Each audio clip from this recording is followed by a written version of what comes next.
Hello, hello, hello. And welcome to another exciting episode of Mind the Force, a nerdy podcast about Star Wars and mental health. I'm Kristine McPartland-Smith. Happy St. Patty's Day. I'm James Abbate. We're very excited to bring you another exciting episode. God, I need a new adjective, don't I? Of Mind the Force. And we are talking about none other than Count Dooku. Everyone's, I don't know if he's a favorite villain. Would you consider him a favorite villain? Yeah, when the Clone Wars was out from 2003 to for that Right? decade. Right? I mean, at least for the first few seasons, when Maul came back into play, it was just distracted. Move over, old man. Hold my beer. Infinitely distracted. I'm one of those, if you've ever wondered, of people who just really enjoy. I am a Mauler. I am a very proud member of the Maul Hive, as I will shout from the rooftop till the end of the world. You know, I'm very excited to cover Dooku today. I think he's a really unique character. I mean, he's a very tragic character, as most Star Wars characters are, but I think it's a very unique tragedy in a way, because he doesn't realize how tragic he is until the last second, and then he gets his head cut off. Spoiler alert. So very end. I guess just the textbook disillusionment with the Jedi, and I find it interesting just the life he led, as far as I guess his path through the Jedi and back to the dark side and to the dark side. And I guess it's a time-old story, but it's very unique in and of itself. And I'm looking forward to covering it. Likewise, he's one of the few characters who's had his feet in both camps. So it's a complete inversion, really. He was a pivotal figure in the Star Wars history. That really kind of reflects our own, to show you how someone can go to the dark side and ultimately bring everything around you to the dark side too. So that's really what I'm interested in talking about, his geopolitical aims and how that reflects and transforms the real world. I mean, as always, there's so many real life parallels, and this is no exception. Yeah. But of course, as always, before we get into the big business, we got to handle the little business. To stay up to date on everything Mind the Force, please check us out in all the places. Hit up mindtheforce.com. Check us out on Facebook and Instagram. For all of your favorite podcast listening and sharing desires, please check us out on Spotify, Apple Podcasts, YouTube if you want to see our shining faces, Pocket Cast, Castbox, Pandora. You're going to find us a little bit of everywhere. As usual, hit the link tree to find all the clickables and then go and click them. Please rate us 5 stars, because it's how the internet knows that we're cool. And for all of your big Star Wars thoughts, questions, and feels, please shoot us an email at mindtheforcepodcast@gmail.com. That's the spiel. That's it. But don't forget, there is a content spoiler warning, because Mind the Force podcast is a retrospective on Star Wars characters across all Star Wars content. So all films, TV shows, novels, comic books, and video games are up for discussion. If you don't want any aspect of currently released Star Wars content to be spoiled, turn around now. Turn on around. Turn the beat around. Always a good time for a song break. So I think to start off with Dooku, that I think the films did a really good job of, I guess, coming across with their casting of Christopher Lee, was kind of how old Dooku was when everything came when everything turned for him. So he was born in 102 BBY. So 100 years before the Battle of Yavin. And his origin story is quite interesting. Very, I guess, standard, very standard, was taken by the Jedi at a very young age and was raised in the Jedi Temple with all of the values and the trainings and the Padawan ship and the Master Ship. But I think what's really sad, which we learn a lot of in the Dooku novel, by Cavan Scott, which is Dooku Jedi Lost. Um, it's kind of how sad his background is, and that he had this kind of unique situation where, like, yes, he was like, the Jedi took him when he was like extremely young, but his father essentially found out that he had like Jedi powers, like he was like force sensitive, Mm-hmm. and essentially abandoned him in the forest and was like, oh my god, this evil child, and called the Jedi, said, come take this demon child away. Because his father wasn't a very nice guy. Yeah. He was the Count of Sereno. Serrano, yeah. Right, Count Dooku was, that was not a self-imposed title. He was He was royalty. nobility. Yeah, he was nobility for real. Yeah. His dad was a really shitty leader. And he had a brother and a sister who will come more into play later. And so his father said, come take this kid away. And what ended up happening years later was he was with like the Jedi and like other Padawans, and he was maybe like 10 or 11 when, for some reason, the Jedi in their infinite wisdom were like, let's go on a field trip to Sereno to go see almost kind of like a world fair type of situation, but for like the galaxy that Sereno was hosting. And they brought him along with like a few other Padawans, Sifo Dyas included, was his best friend. That'll also come back into play later.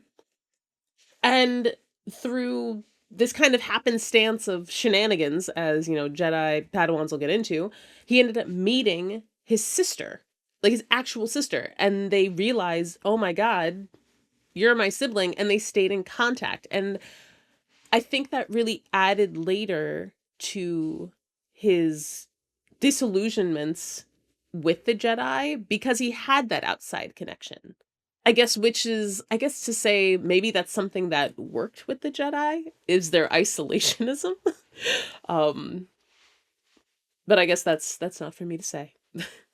No, I hear you. And I think what upset him was the cloistered sort of like echo chamber and pride that the Jedi and the Republic suffered. And in a way, he was right. The Jedi did allow themselves to have the Force clouded by them eventually through Darth Tenebris and his Twi'lek master, as well as Tenebris's descendant, or I should say apprentice, eventually master, Darth Plagueis, who was, I guess the predecessor in this line of Sith Right. to Sidious and to the I guess never the late blooming but never fulfilled Darth Tyrannus, who is Dooku. Ultimately, the Jedi were pretty much clouded, and he saw how weak that was, and it disgusted him. He also saw that he was kind of sold into it like chattel, not sold, but given over by his family. And when he started to see who overtook them, he respected that power, and he saw a place of power and justice within this system that was able to dominate it. Might makes right. The Sith were able to beat, or at least weaken the Jedi severely. So he's like, I'm gonna cast my lot in with them. In the long run, he was wrong, but in the short term, I see why he made the decisions he did, leading up. Throughout, and it took decades throughout his life. He was like a stew. Yeah, 60, 70, 80, that's when he turned to the dark side. But ultimately, it was inevitable. It was always cooking. It was rolling along, and it took a lot before he finally did break. But I think that conflict always existed throughout his life. Everything you just mentioned as well. That's kind of how it informed his outlook, which was unique. He was really straddling nobility, Jedi, Sith, Republic, separatists, all this stuff. Yeah. But even at a young age. Yeah. And he watched, and I think at a young age, which I think is one of the reasons I really enjoyed Jedi Lost, is you really get his whole childhood and why he became so disillusioned with the Jedi. Like you see like his experiences from like having like pretty much like his relationship with Sifo Dyas is really important, because Sifo Dyas has visions. He's one of those vision having Jedi. And he'll have these like horrible visions of like a planet, like I believe it's called Proto Branch is the one that happens in the book. And he has this horrible vision that there's like a crazy natural disaster coming. And he tells Dooku and another Jedi, Lene Canastus Lene, who actually is a Jedi who believes in not teaching the Padawans the dark side, but like teaching them about the dark side, so they're not like blindsided Exposure, when yeah. they're like yeah, like pretty much exposure. Like let's teach them about this so that it's not like a crazy thing when it happens. And of course, the Jedi were like, that's not a good idea. We call that a literary theory in college. It's like, learn about Right, these, but don't practice them. right, don't do it. Like, because God forbid children learn. And and of course, like, then they decide to be like, well, fuck the council. We're going to go do something anyway. And then they go and they get there too late, and all these people, like, die and are endangered. And he looks back at the council like, what the fuck? We could have done something. And they were like doing things like retroactively. And it's like, well, we could have helped them before. Then everything that ends up happening with, like, there's like several like really sad encounters with his family, like over the years as he stays in contact with his sister. And this goes on for decades. Like, this goes on like well into his adulthood. He ends up like, his father at some point dies, and then his like brother takes over, but he's really shitty, and the sister's like, you have to stop him, Dooku. You're the He next goes male and heir, right? Mm-hmm. yeah, he goes and stops him, and he actually kills his brother. Like, his brother's like trying to turn into some kind of dictator. His dad was like a quasi dictator. Kills his brother, and essentially is like, I need to help rebuild Sereno. Like, I need to take this upon myself. I need The to come savior back and claim my complex, yeah. title.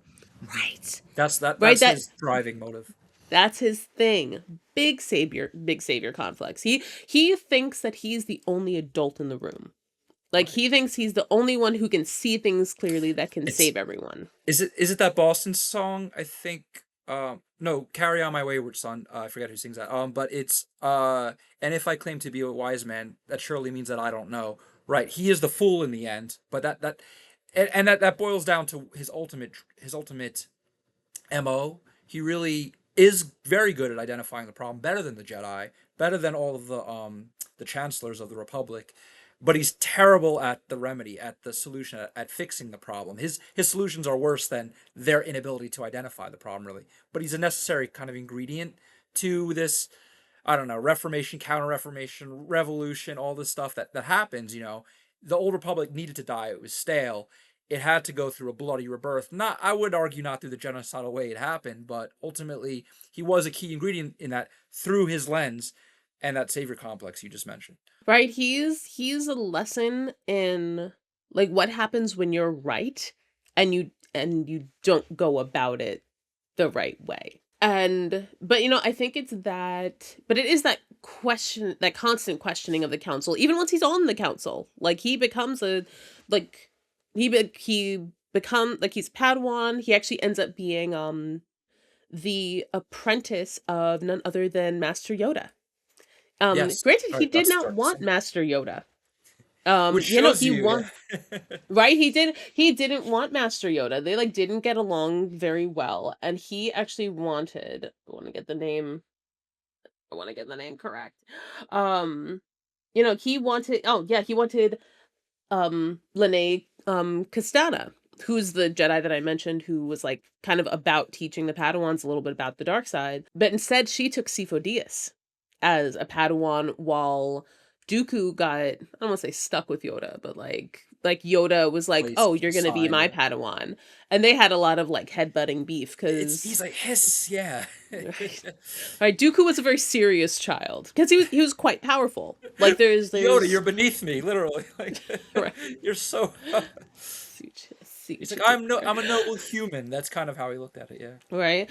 Right, he always had that air of like superiority, that one might call noble, which I guess served him very well in his Count Dooku days. Um and so yeah, he ends up like returning back to Sereno and becomes the count, and this is in 42 BBY that he leaves the Jedi Order. 10 years before Phantom Menace. Exactly, 10 years before Phantom Menace. He like calls Yoda on the holocom and is like, "Hey, this all happened on Sereno. I'm gonna stay and like help my people rebuild. Like this is what I need to do. Like there's like this crazy like metal that's found on the planet, in this like conflict that happens with the takeover of the planet. And of course he's like, I'm gonna give in my lightsaber, and Yoda's like, no, don't give in your lightsaber. Which will come back to bite him in the ass later. Um, and so he then has 10 years of being the Count Dooku, the Countess Reno.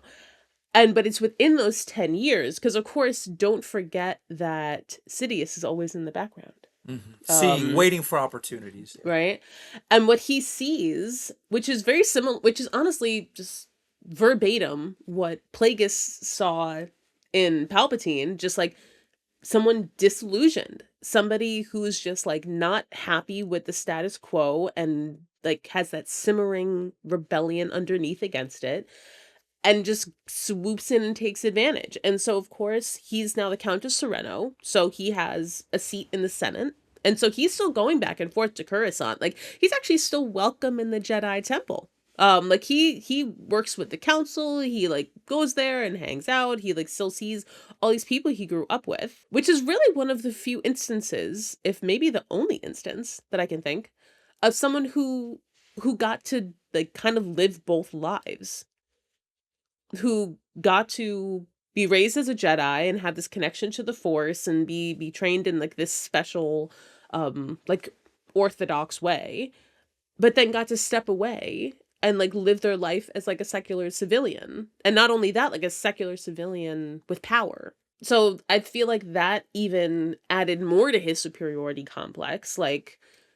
I'm meant for greater things. Like I'm more like Right. my eyes are more open than yours are. I kind of liked how that nobility framed him. He stepped away from that to join a monkish cloistered order, and then have a taste of nobility again. He's like, "This is power." He's like, "But this planet, this isn't enough." He's like, "I need real nobility." And what is real nobility? Power. What is real power? Real justice. What is real justice? You know, it's like, and he keeps going down this rabbit hole, and a lot of that is kind of a satanic kind of like the the Faustian bargain sort of thing, you know, where it's like you do trade your soul for that, and you see many people do it today in politics and in culture and in every institution. Really, I think a lot of us are guilty of it. Honestly, none of us go that far, you know, but we all are Some of on the us do. precipice. Right, right, exactly. But it's like the fall. He willingly embraced the fall. I think with him was he took the risks and not knowing he would lose. He's like, screw it. I know what the dangers are. I'm going to embrace my full potential and destiny, you know, and go beyond the rules, go beyond the order. And you even see that throughout his history as a Padawan and a Jedi knight and a Jedi master eventually, right? He becomes a master. So Yeah. he Yeah, no, ultimately he's powerful. He's on the council. Like he's right. living his life. He, and he didn't have to. None of this had to be, but he thought he had to because of that complex. He has even the curved lightsaber hilt. I love how it's very hmm it just shows you his austere sort of like old world traditional nobility, and It's almost it's very like a scabbard. yeah, Like brandishing a sword. or a scimitar, I guess. What are they called? The round, but Yeah, a scythe? a scythe. Yeah, No, yeah, yeah. no. A scythe. Well, a scythe can be Well, well, no. rounded. It Oh no, usually the is. scythe is like the Reaper thing. Like it's not the Grim And Reaper. right, but it's curved, and but like you and that I like that, like you said, the casting of Christopher Lee, you know, who's this old kind of like classic actor, and they echoed hmm that just as the prequels echoed or running in parallel to the original trilogy. Peter Cushing, his best friend from the Right? Hammer films, Hammerhead, I forget what it's called, Hammer films, those old Ham- Frankenstein, Dracula, Hammerstein? Hammerstein, I Oh forget. no, It's no, no! It's the not Hammerstein. It's not Hammerstein. They were making musicals. Hammerstein. It's like Frankenstein, young Frankenstein. But ultimately, yeah, I like that they brought in those classic actors for this very specific role. Like Christopher Lee's probably like Star Wars, and he fit that. He brought that noble air into this noble character who's like, I have to think outside of the rules. I'm gonna accept all the stakes because I'm not gonna lose. I know I'm right, and I'm gonna honestly I'm gonna I'm gonna fix the galaxy. I deserve the benefits. A lot of he's like, yeah, I deserve the power. I deserve you worshiping me because I do want that. But it's the perks, you know, of what I'm doing. I'm saving your life. That was how Right. he moralized. And ultimately, what I like is you see his contrast with Yoda, and you also see his contrast with even Maul and Anakin, and how they would become servants of of Palpatine. But ultimately, his real counterpoint was Qui-Gon, his apprentice, because his in the Legends and in the Marvel comics and in the novels, you always see Qui-Gon, who's really the ultimate wise man of the universe in the end. Even informed Yoda. He was like, "Why are you doing this? That's evil. No, you don't have to go this way. We're better than that. We're Jedi. You're right about some things, but the way you just fix that problem was you just killed the whole village." And basically Dooku's always like, it's a tough galaxy out there. You got to do what you got to do, or Right. we'd be dead right now. And he's like, you Right. provoked them, you stirred the pot. So I loved how Qui-Gon is always, even though he's the apprentice, in a way he's kind of talking down to him. He's saying, no, no, no, no. Here's how you address this. I love that Right. dynamic. No, I agree, and I one of the parts of like I as everyone did, I loved Tales of the Jedi. With the Dooku episodes were so good, and because I loved you got that juxtaposition with the Qui-Gon episode, but also the earlier scene where he's like, I think he's a Jedi Knight at the time, and he's on a mission with Mace Windu, Mm-hmm. and like just has this really extreme idea of justice that even Mace Windu, who we've covered before, who also had a very intense sense of justice, was just like, whoa man, like you're doing too much. Like you don't like have to have this like extremely firm, like unrelenting viewpoint of things. Like that's too harsh for reality. And Dooku just couldn't see that. He couldn't see like he's like, no, you have to be firm, you have to be strict, you have to strike. And Gotta it be was smarter. just Sorry, the song. always a good time for a song break. You're always We singing. always You we always have always the, have the time for lyrics. You always have the always a title. time for a song break. Um and yeah, and I do think it was possibly even what attracted him. I don't want to say attracted, but like really like endeared Qui-Gon to him, and that he saw almost like what his vision could be, where he's like, oh, like we think the same, but you have this just a different approach, and it's a more effective approach. I think he saw that, and I think that that was the part of him that really made him question things when when things were really getting hot with Sidious, which happened really in the 10 years in which like after he became count, he of course was like spending a lot of time on Coruscant and started spending a lot of time with Palpatine, and that's when Sidious really started getting like his claws into him and really like introducing like the dark side ideology and really just like coercing him like into that mindset that by the time it's 32 BBY and Qui-Gon dies, like we have like kind of the start, like the Phantom Menace and kind of like the starts of all these wheels turning,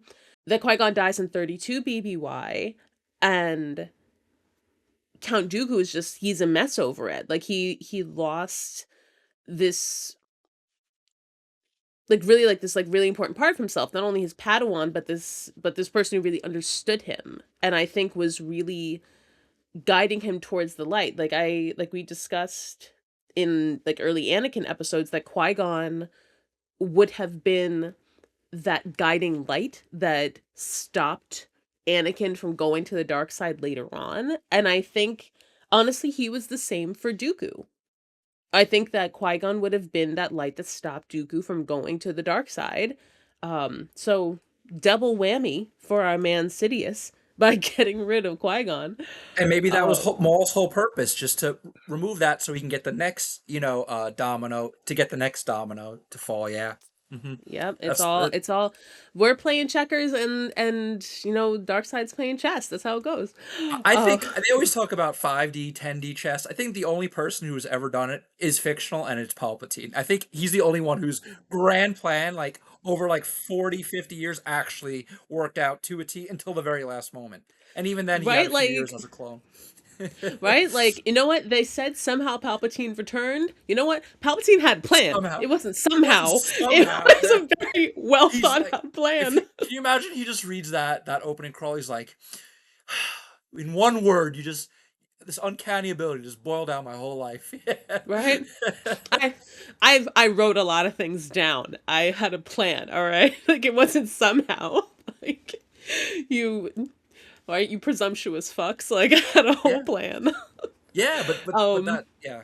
Continue. no, it's fine. And so of course you have Qui-Gon dies, Dooku kills Yaddle. Kind of like it's that like almost like final like blow because then he's named Darth Tyrannus. He's A tyrant, knighted, right? Yeah. crowned. Night. Um Run into the ground. Oh, that was in Tales of the Jedi. It was three yeah, episodes. no, he battled Yaddle, took out Yaddle, and by the end of it, Sidious was like, "You did the right thing. You are now Darth Tyrannus. Let's go about our plans." That was one of the And most like emotional. Sorry, because you saw Yaddle in episode one, episode two, nothing, and it took what another 20 years from Attack of the Clones for that episode to release. And I love how Dave Filoni fills it in. I'm like, that's emotional. this, That's a piece of my childhood filled in and ripped out at the same time, you know. And it's right, like, the and Dooku's a retconning. part of, but it adds to his character. Now it's this other. That's his fallacy market. That's his deal with the devil. His like little Keanu Reeves moment, devil's advocate. Like you do see that moment, and that's so cool and interesting, honestly, to see because Is it it's makes him less so good. cartoony. It makes him actually like It did. Well, three I mean, dimensional. as always, Star Wars animation doesn't miss. Like they do so much, whether it's Clone Wars or it's Rebels or it's Tales or it's now Maul Shadow Lord. Oh my god. Yeah, That's gonna be the height of my fucking year. yeah. Sorry, no shade, Mandalorian and Grogu. No shade, but That's good Shadow too. Lord is the height of my year. Filoni's like, good, fight over my creations. Right? I will Gladly. do anything our Oh, Lord and Savior Dave Filoni feed, says. feed me. It's just a trough of Star Wars, and we're just like eating it. I love it. I'm with It's it forever. delicious. Delicious. May I Love have it. some more? Yeah, it's great. Mass samosa. But it is a good opportunity too. I mean, by this point, Dooku is dead, but I would like to see more expanded media with him because what did he appear in? Two of the movies, the prequels, you know, Attack of the Clones, Revenge of the Sith, Tales of the Jedi, Clone Wars, comics, books. Are there any other major media appearances we're missing? No, I Video game, think we I got them guess it's about it. all. Yeah, Yeah, no. I mean, I'm sure they'll start including Jedi him Lost. more in the comics. But yeah, you have Jedi Lost, you have Dark Disciple, of course. The Dark Yes, Disciple is less. I would say Dark Disciple. Obviously, it's more about like Ventress and Quinlan Voss, but like Dooku's the big bad in it. he's It's the worker. more of like kind of like your like villain of the week, where it's like this is the villain, but he's not doing anything new or like informative in his storyline. And that's I kind of don't how think anyway. that's kind of how they had him run too in the original. I'll never say it right. Gendy Tartovsky. I can never say it. You know the Powerpuff Girls guy. I Um, think I think it's Tartakovsky. his Tartakovsky? first name is it Gendy or Gendy? I'm sorry, fans. I know you guys see him at Comic Con. I have no idea. GT, his first Clone War series, and then the Dave Filoni Clone War series. It was flavor or villain of the day every episode, especially the first two seasons of Clone Wars, the Dave Filoni one. It's Yeah, just okay. Dooku's in, Grievous is in. Oh, they're gonna hold a right. planet hostage. Okay, and I'm like, it's cool, it's interesting. I like the story. He's advancing, but he's a plot device. It was only until later where Yeah, they really started adding real characterization. I mean, I thought he had a lot of characterization in Attack of the Clones, his first appearance. He was very much, what if I right. told you a Sith is running the galaxy and the Senate? But we'll get into that later for another episode. Yes, yes. I think that's why I enjoy Jedi Lost so much because I enjoy some nuanced detail. But we are going to wrap it up for today because we are going to be hitting you guys with part two of the Dooku saga, the tragedy that is Count Dooku. Really to take a look at really the Clone Wars in a closer look, and I mean his inevitable downfall and tragedy, and kind of what we can parse from that because we love a good parsing. Yes, we'll be moving from Count Dooku to now Darth Tyrannus. Now his identity has embraced the Sith life. Right, and all the sadness and trauma that comes with it. But Um, a cool new red blade. So there is a cool new red blade. Um, And as always, to stay up to date on everything Mind the Force, please follow us on Facebook and Instagram. Follow us on all of your favorite podcast streaming platforms, the Spotifys, the Apple Podcasts, the Pandoras, the Amazon Musics, and all the like. And of course, for all your big Star Wars thoughts, feels, and smoke, hit us up at mindtheforcepodcast@gmail.com. Until next time, everyone, may the Force be with you, and stay mindful.